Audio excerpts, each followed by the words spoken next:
Start करते हैं आज का वीडियो और एक एक करके सभी प्रश्नों के सही उत्तरों को जानते हैं। पहला प्रश्न है, NEP 2020 स्कूली शिक्षा के मौजूदा 10+2 डिजाइन को किसमें बदलने का प्रस्ताव देता है। उत्तरों के 4 विकल्प दिए गए हैं। 5+3+3+4, 5+3+4, इनमें से कोई नहीं, और 3+5+3+5। इसका सही उत्तर है 5+3+3+4। अगला प्रश्न है, बच्चों को निःशुल्क और अनिवार्य शिक्षा का अधिकार RTE अधिनियम कब अधिनियमित किया गया और कौन से वर्ष में लागू किया गया। उत्तरों के 4 विकल्प दिए गए हैं। वर्ष 2009 में अधिनियमित और अप्रैल 2009 में लागू हुआ। वर्ष 2008 में अधिनियमित और अप्रैल 2009 में लागू हुआ।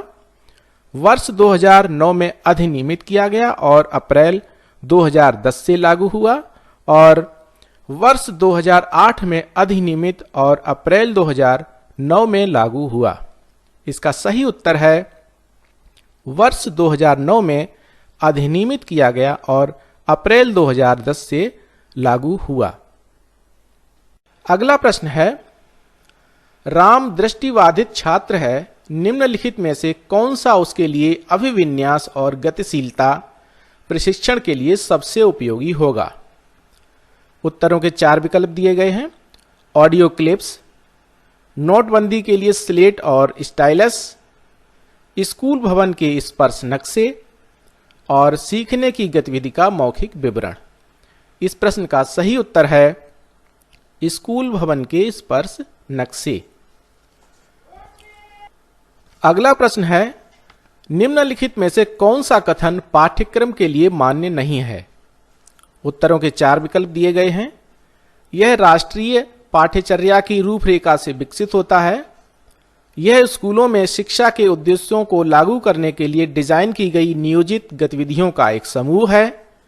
यह भारत में विभिन्न स्तरों पर शिक्षा के लिए दृष्टि प्रदान करता है, और इसमें पाठ्यक्रम, पाठ्यपुस्तकों, शिक्षा शास्त्र और मूल्यांकन विधियों को शामिल किया गया है।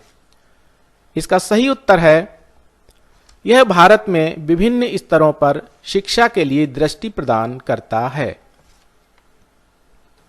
अगला प्रश्न है, निम्नलिखित में से राष्ट्रीय पाठ्यचर्या की रूपरेखा के लिए कौन सा वाक्य सही है। उत्तरों के 4 विकल्प दिए गए हैं। यह पाठ्यक्रम और पाठ्यपुस्तकों में शामिल की जाने वाली सामग्री पर मार्गदर्शन प्रदान करता है। सभी, यह शिक्षा पर राष्ट्रीय नीति में उल्लिखित दृष्टि के अनुरूप शैक्षिक उद्देश्य प्रदान करता है, और NCERT को NCF विकसित करने के लिए आदेश दिया गया है। इसका सही उत्तर है सभी। अगला प्रश्न है, भारत में शिक्षा पर पहली और दूसरी राष्ट्रीय नीति को किन वर्षों में तैयार किया गया था।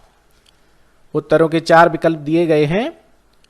1967 और 1989, 1966 और 1992, 1986 और 2019, 1968 और 1986। इसका सही उत्तर है 1968 और 1986। अगला प्रश्न है, समावेशी शिक्षा को बढ़ावा देने के लिए निम्नलिखित में से कौन सा महत्वपूर्ण नहीं है। उत्तरों के 4 विकल्प दिए गए हैं। शिक्षक का सकारात्मक और निष्पक्ष रवैया, शिक्षक की सामाजिक आर्थिक स्थिति, सभी, और शिक्षक का विश्वास कि सभी बच्चे एक साथ सीख सकते हैं। इसका सही उत्तर है शिक्षक की सामाजिक आर्थिक स्थिति। अगला प्रश्न है, इन सभी को छोड़कर UDL सिद्धांत है। उत्तरों के 4 विकल्प दिए गए हैं। काम करने के कई साधन, प्रस्तुति के कई साधन, अभिव्यक्ति के कई साधन, और व्यवहार प्रबंधन के कई साधन। इसका सही उत्तर है व्यवहार प्रबंधन के कई साधन। अगला प्रश्न है, समान विकलांगता वाले दो बच्चे, इस कथन को पूरा करना है। उत्तरों के 4 विकल्प दिए गए हैं। कक्षा में शिक्षक द्वारा किसी भी हस्तक्षेप की आवश्यकता नहीं होगी। सभी, हमेशा कक्षा में शिक्षक द्वारा समान हस्तक्षेप की आवश्यकता होगी। और कक्षा में शिक्षक द्वारा विभिन्न हस्तक्षेप की आवश्यकता हो सकती है। इसका सही उत्तर है, कक्षा में शिक्षक द्वारा विभिन्न हस्तक्षेप की आवश्यकता हो सकती है। अगला प्रश्न है, विकलांग व्यक्ति अधिनियम 2016, आरपीडब्ल्यूडी अधिनियम 2016 समावेशी शिक्षा को शिक्षा की एक प्रणाली के रूप में परिभाषित करता है, जिसमें विकलांगता और बिना विकलांगता वाले छात्र शामिल हैं। इस कथन के लिए निम्न में से कौन सा कथन सत्य है? उत्तरों के 4 विकल्प दिए गए हैं। एक ही स्कूल में भाग लें, लेकिन विकलांगता वाले छात्र अलग कक्षाओं में सीखते हैं। सभी, एक साथ सीखें और शिक्षण और सीखने की प्रणाली उपयुक्त रूप से अनुकूलित है। और एक साथ सीखें और शिक्षण और सीखने की प्रणाली समान बनी हुई है। इसका सही उत्तर है, एक साथ सीखें और शिक्षण और सीखने की प्रणाली उपयुक्त रूप से अनुकूलित है।